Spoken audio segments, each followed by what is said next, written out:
Bismillahirrahmanirrahim. Wassalatu wassalamu ala ashrafil mursalin. Mes chers élèves, nous arrivons à l'exercice numéro 3 du devoir numéro 1. Donc cette vidéo, pour terminer le devoir, on a vu l'exercice numéro 1, l'exercice numéro 2. Maintenant, on passe à l'exercice numéro 3. Suivez bien la vidéo, donc jusqu'à la fin pour terminer le devoir. Donc on va passer à l'exercice numéro l'exercice numéro 3. Donc l'exercice numéro 3, on a dans l'exercice de géométrie, on applique le calcul vectoriel, produit d'un vecteur par un réel, puis l'alignement des points, donc relation entre deux vecteurs, puis on va constater ou bien déduire le parallélisme.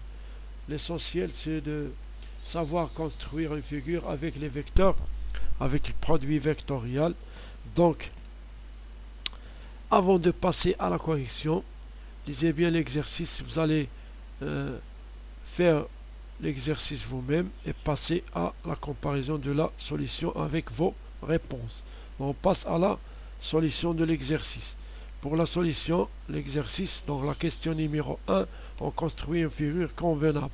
On a ici des données: ABC un triangle et JK sont des points tels que AI égale 2 tiers de AB, BJ égale 1 demi de BC et AK égale 2 AC. Donc premièrement, on va prendre un triangle ABC quelconque. Donc la première propriété, A égale 2 tiers de AB. Donc toujours lorsqu'on a ici une fraction, donc on divise AB en trois parties. Donc on va diviser AB en 3 parties égaux, donc segments. Puis on va prendre, donc AI et AB ont le même sens, donc I se trouve entre A et B. Donc et on va compter 1 tiers, 2 tiers, donc le point I se trouve ici.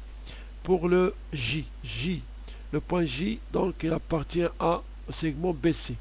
BJ égale 1 demi de BC. BJ et BC ont le même sens, puisqu'on a ici 1 demi, donc J doit être le milieu de BC.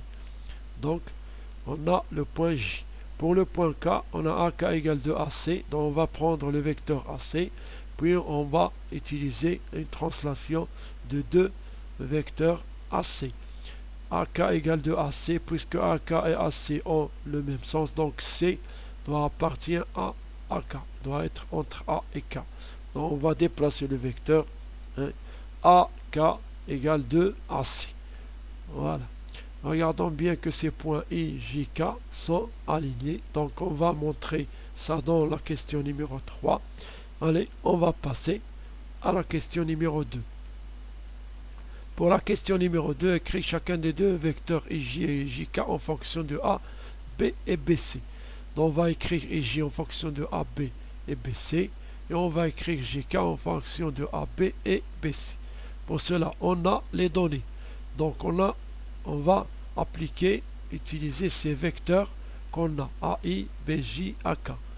Donc on construit donc ici un vecteur IJ. On va utiliser la relation de Chasles. En appliquant la relation de Chasles sur IJ, donc quel est le point préféré qu'on va utiliser entre I et J? Puisqu'on a AI, donc on va entrer le point A. Et après on va entrer le point B pour trouver BJ. Alors, pour le vecteur IJ égale IA plus AJ. IA, on a le vecteur AI, c'est-à-dire IA égale 2 tiers de BA. Le voilà. Et AJ, donc on va utiliser ici la relation de Chasles. On va faire entrer le point B, puisqu'on a ici BJ, donc on va lier le point B avec J. Donc AB plus BJ, on va remplacer. Donc ici on a moins 2 tiers de AB, plus 3 sur 3 AB, plus 1 demi de BC. 1 demi de BC, c'est-à-dire BJ. Donc on va ici trouver 1 tiers de AB, donc IJ égale 1 tiers de AB, plus 1 demi de BC.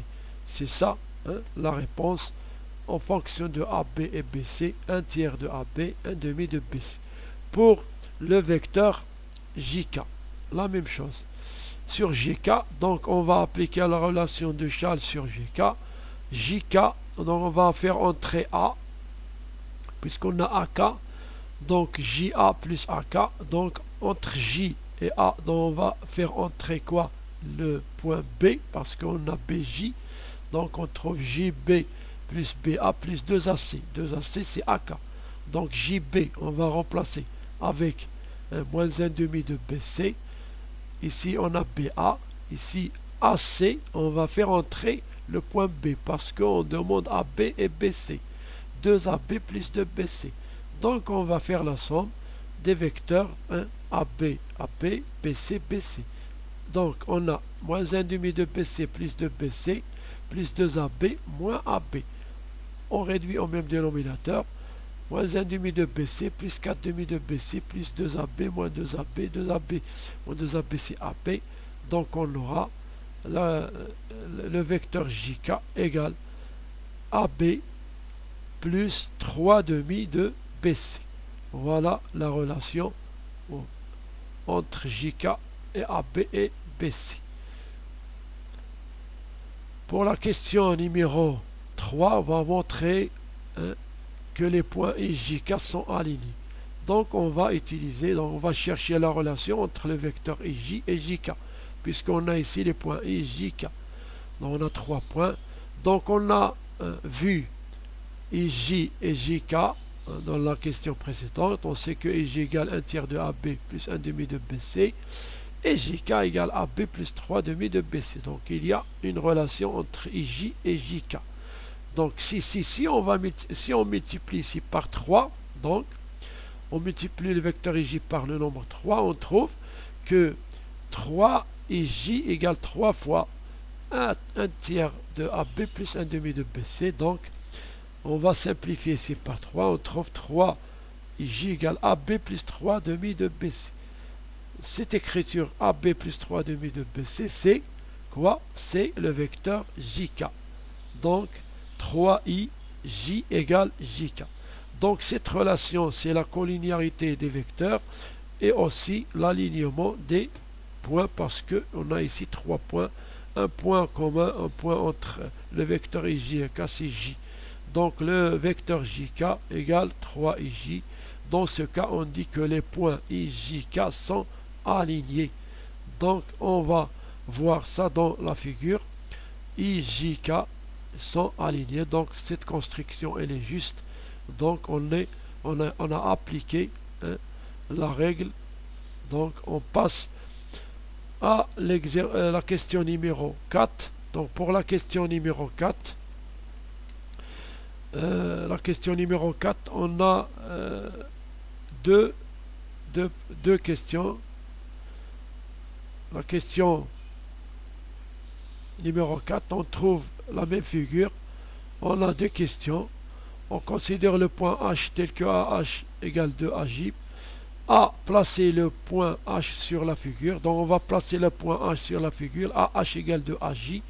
On a AJ, donc le vecteur AJ.